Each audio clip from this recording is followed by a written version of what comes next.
people don't know how to change oil in a vehicle, so I thought I'd take a minute and just show you how I did it. First thing you do, change into the right clothes. You don't want to be changing oil in your Lululemon shirt and your pants. You can use pants, just don't use your good pants. Kids do this some funny way. What do? They throw the clothes up in the air and then all of a sudden. All right, well, we'll see how that works. Now I got my work clothes on. The next step is to figure out what oil you actually need. So to do that, there's 3 ways you can do it. One, you can Google it. So you just Google, what kind of oil and filter do I need for my whatever vehicle? In this case, it's 2006 Tundra. That's the first way. Google knows a lot of stuff. The second way, under here, okay, you can see right here, here's the oil cap, and it says 5W30. I don't know if the brand matters too much. Project Farm's done a lot about oil testing and brand. I usually use whatever's cheap. 530. What this doesn't tell you is the actual filter to use. So to get the right filter, you have to go to any parts store, Walmart, Napa, and ask them what filter to use. That's the third way. And one thing to notice, whenever you're under a vehicle, if there's a bunch of oil and stuff dripping down, take note of where it's coming from. In this case, I know it's the power steering pump. That's a project for another day, and we will do the power steering pump later, but right now it's just the oil. Here's the oil pan. Right there. And we do 2 things. We're gonna empty this, and then we gotta take off the filter, the oil filter. Okay, it's a 14. Righty tighty, lefty loosey, right? But there's a trick. Because when you're upside down and backwards, it's real easy to forget which way to do stuff. So what I always do is I always get it set up first. So that's tighten, that's loose. And that way when you get it on, you get your ratchet on here, it's automatically, oh my gosh, it's automatically gonna go the right way.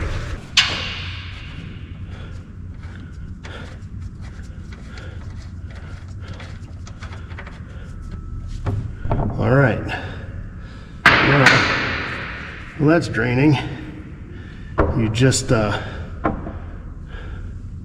wait a couple minutes, get a paper towel, and then find the filter.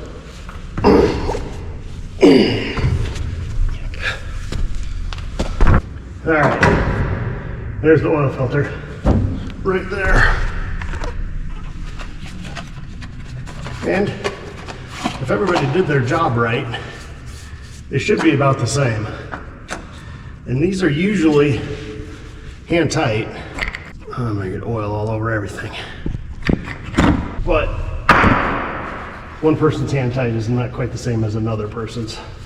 Oh, and I see that this one here has a plastic film on it. I haven't seen that before, so get rid of that. I always get the highest performance filters.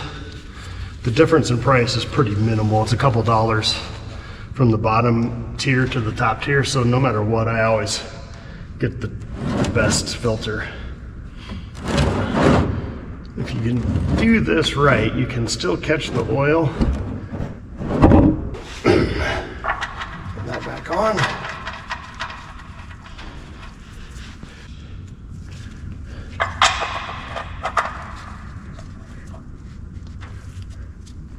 Make it, no, tighten it up just the right amount.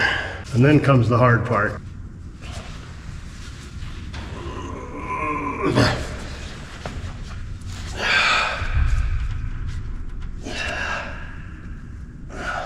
And these things leak all over hell when you drop. So I can let it just drip a minute. Then when you put it in the oil pan to let it drain, you put it upside down and let as much oil as possible drain out.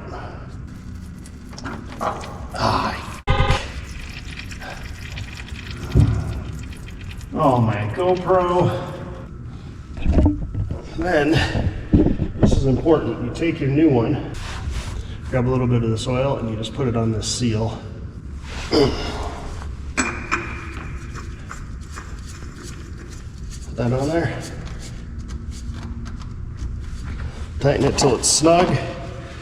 What's sealing is actually that O-ring. You make sure your oil plug is in. Make sure this is tight. And then you put in your new oil. If you have a funnel, this is a great time to use it. I do have a funnel, but not here, of course.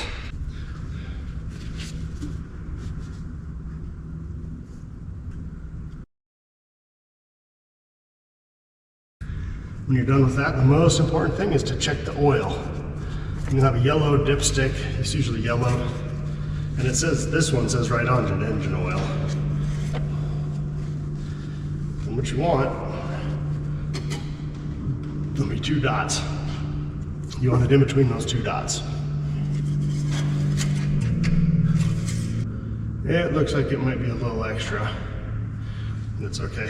You need to run it for a couple minutes, and the reason is, man, I got oil everywhere. The reason is that filter is empty. So you got to recirculate the oil up into the filter and then check the oil after it's done. And I really suggest checking the oil at every gas station and after you have even the professionals change it, because stuff can happen. You need to reset the oil light. You hold this button down here and then you turn it on like that. And you can see those little lights flashing down, ding, ding, ding, ding. And then it's reset. We got other lights, but not that one. And then the very last thing we do is we'll take this oil, and this is kind of a neat little unit here. Pad out of the way.